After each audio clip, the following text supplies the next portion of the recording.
Monsieur le Président, alors je propose de retirer le règlement REG 385 autorisant le paiement d'une quote-part des travaux relatifs au protocole d'entente entre la Ville de Brossard et le ministère des Transports, MTM-DET, pour des travaux de construction du pont d'étagement du boulevard du Quartier, correspondant au lot 2, ainsi que les travaux connexes, lots 3, 4 et 5, et les honoraires professionnels en décrétant un emprunt de 47 076 600 $.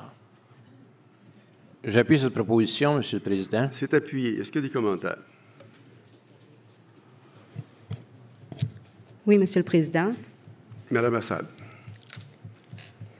Premièrement, je tiens à féliciter les 2000 quelques personnes qui se sont déplacées pour signer le registre.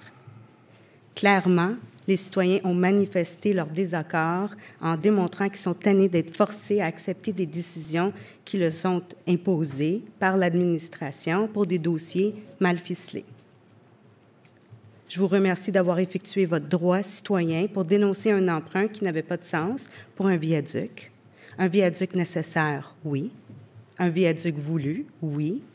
Mais bloqué parce que les citoyens allaient payer la totalité de la facture pour une infrastructure régionale sans subvention à même nos surplus. Et on comprend avec l'avis de motion qui s'en vient que vous faites encore à votre tête, Monsieur le maire, que vous avez trouvé une technicalité qui vous permet de bafouer la démocratie et ne pas respecter la volonté des citoyens qui ont signé le registre parce que maintenant, vous les avez enlevé le pouvoir de se prononcer pour la suite des choses. C'est vraiment exceptionnel, peu importe ce que le maire a avancé, c'est exceptionnel qu'autant de gens se sont déplacés à l'Hôtel de Ville pour signer ce document. Et là, aujourd'hui, vous envoyez le message que le registre, ça ne vaut rien. Consulter les citoyens, lorsque ça ne fait pas votre affaire, bien, ça ne vaut pas la peine. C'est seulement vous qui décidez ce qui est bon pour Brossard, finalement. Pour une raison obscure, il est impossible de vous faire changer d'idée à ce sujet. Et selon moi, les citoyens vont s'en rappeler. Ils vont s'en rappeler de votre décision lors des prochaines élections, Monsieur le maire. Ils n'oublieront pas. Il vous sera impossible après ça de faire changer le résultat de ce vote comme vous essayez de faire ici ce soir. Merci. Merci. Est-ce qu'il y a d'autres commentaires? Est-ce qu'il y a d'autres? Monsieur le maire, j'aimerais prendre la parole. Le mois passé, au point 11.12, j'ai demandé par une question de privilège de décréter la motion de blâme irrecevable. Je souhaite que cette intervention soit ajoutée au procès-verbal. De plus, j'ai également exprimé une autre question de privilège en lien avec ce point, en relation avec mes droits et privilèges de membres du Conseil qui sont laissés par la résolution et par l'attitude de la Ville dans le dossier, notamment par des publications diffamatoires à mon égard. Et le procès-verbal indique que la question a été prise en délibéré, mais sans aucune mention de la décision. Et donc, je demande de connaître le résultat. Merci. Monsieur le Président, je propose d'approuver, telle que soumise, la grille de pondération et d'évaluation à utiliser dans le cadre d'un prochain appel d'offres pour services professionnels en communication et affaires publiques à être lancé par la Ville. J'appuie, Monsieur le Président. C'est appuyé. Des commentaires? Oui, Monsieur le Président, j'aimerais prendre la parole. L'explication fournie indique que les services de communication de la Ville n'est pas en mesure de prendre en charge à court terme le volume de travail additionnel engendré par les affaires publiques. Mais, ultimement, ce soir, vous cherchez à modifier les termes de la grille pour que ça ne soit plus à court terme, à mon avis. De plus, à moins d'1 an des élections, vous allez chercher un conseiller en communication et affaires publiques avec l'argent des contribuables pour remplacer le départ de Mme Lamy. Pourquoi? Pour présenter une fausse image aux citoyens en préparation pour les élections? Je vous rappelle qu'on n'a jamais eu besoin d'une telle ressource et de plus, vous faites déjà affaire avec un consultant externe de la firme Enigma, après avoir utilisé de nombreuses autres firmes de communication. National, Communication Ryan, Morin Communication, Cannon-Wolf et j'en nomme.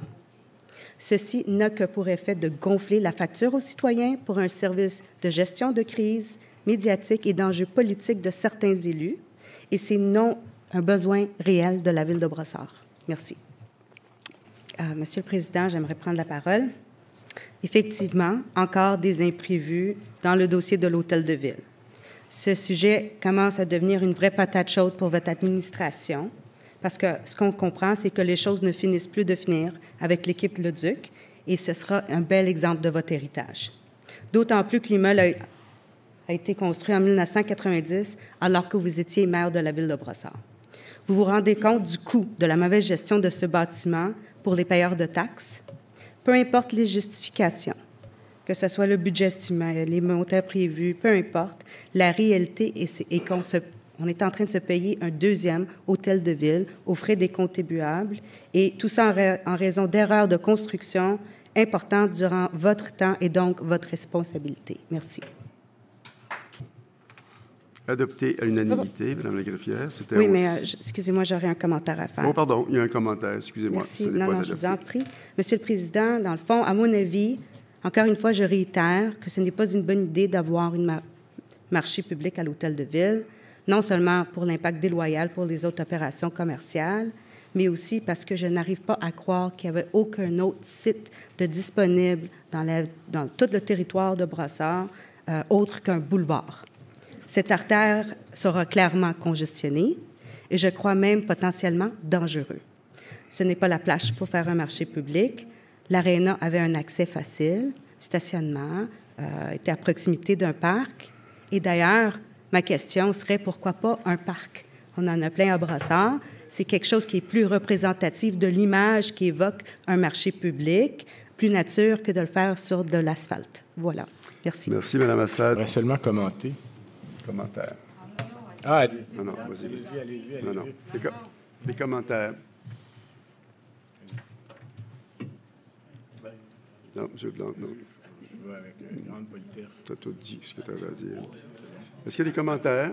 Mme Assad, vous avez des commentaires? Mais là, est-ce que l'objectif, c'est d'attendre que je parle pour intervenir par après? Monsieur Plante, je vous attends. Ça va me faire plaisir d'intervenir après vous. Tu as tout dit ce que tu avais à dire. Est-ce qu'il y a d'autres commentaires? Bon, bien, écoutez, là, j'imagine que vous n'allez pas intervenir après que je finis mon discours. Alors, Mme Assad, allez-y. Effectivement, merci. J'ai 5 minutes, tel que dicté par les règles de régie interne. Faites votre discours. Monsieur le Président, l'objectif de favoriser le transport communautaire pour toutes les raisons évoquées est louable. Et l'objectif final n'est pas remis en question. Pas du tout. Cependant, payer jusqu'à $1,5 million pour un modèle qui supporte 240 personnes seulement me semble très cher. Netlift pourrait faire environ, selon mes estimés, à valider, 900 000 $ en revenus selon les volumes qui sont indiqués dans les annexes. De plus, c'est la Ville qui va assumer tous les coûts importants en lien avec la promotion, que ce soit le site Web, le blog, même faire une vidéo, le graphisme. Tout cela, il y a un coût associé à ça. C'est de l'argent, c'est notre argent. Netlift a pu bénéficier d'une aide financière dans les environs de 200 000 $ en 2014 par le ministère de l'Énergie et des Ressources naturelles pour un projet sur la Rive-Sud avec le RTL qui avait pour but de connecter les trajets automobiles avec les trajets en transport en commun. Mais quel en est le résultat? On ne le sait pas. Je crois que ça aurait dû être de l'information à prendre en considération avant d'aller de l'avant avec cette proposition. Le Conseil semble pressé de prendre charge d'un dossier où l'agglo est déjà délégué. On paye notre quote-part au RTL et on va continuer à le payer même avec cette initiative-là. On paye pour le programme de 60 ans et plus. Et là, on pourrait en débattre longtemps, mais la réalité est que le mois passé, on voulait réduire l'échéancier et là, on propose de le continuer jusqu'à la fin de l'année pour avoir plus de données d'utilisation. Et là, en plus de tout ça, on embarque dans un projet sans avoir les données pour appuyer la recommandation. Je crois qu'on est mieux de faire un projet pilote de courte durée afin de s'assurer que la formule est adéquate. Je pense que comme dans un dossier comme celui-là, compte tenu des coûts importants et la durée de l'entente, on doit faire nos devoirs et en faire un test avant d'embarquer dans une démarche avec autant d'inconnus. Cette initiative risque d'être très chère pour les citoyens, pour ceux qui ont déjà les moyens, et je ne suis pas certaine que ceux qui sont moins fortunés pourront vraiment en bénéficier. J'accepte que Brossard soit la première ville à faire des choses, mais J'étais informée que c'était un succès dans d'autres villes, Mexique, Lyon, Texas. Et là, j'apprends dans l'article de la Presse Plus que même le propriétaire de Netlift indique que c'est une première mondiale. Qu'aucune ville a réussi à utiliser des fonds publics, non pas pour payer un fournisseur de transport, mais permettre à un citoyen de mettre à sa disposition la collectivité un siège dans son véhicule et un autre citoyen d'en profiter. Il y a peut-être des bonnes raisons pour cela, je ne le sais pas. Pouvons-nous être prudents avant d'embarquer dans une telle entente? Merci. Alors, merci. Attends, est-ce qu'il y a d'autres commentaires de la part des élus? Oui, certainement. En fait, il y a des... Mme Assad a dit plusieurs choses qui étaient complètement inexactes. Entre autres, Netlift assume à peu près, je pense, c'est 75% des montants de marketing. Concernant le RTL avait été approché pour justement arriver avec des initiatives de microtransit. Et si Mme Assad faisait ses devoirs puis s'informait sur ce qui se fait ailleurs, le microtransit, s'il vous plaît, le microtransit est certainement quelque chose qui est en... Les villes innovantes se tournent vers du microtransit. Simplement pour préciser... donc dans non, mais il y a des commentaires. Laisse faire les commentaires. Il y a des commentaires, s'il vous plaît? Est-ce qu'il y a des commentaires? Eh bien, moi, j'aurais un commentaire. Je voulais juste réitérer, dans le fond, que tout ce que je propose, c'est que ça soit de plus petite envergure, un projet pilote, sans nécessairement embarquer dans un mandat d'un an qui est si coûteux. Et donc, je ne vais pas voter contre la résolution qui suit. D'accord? Merci.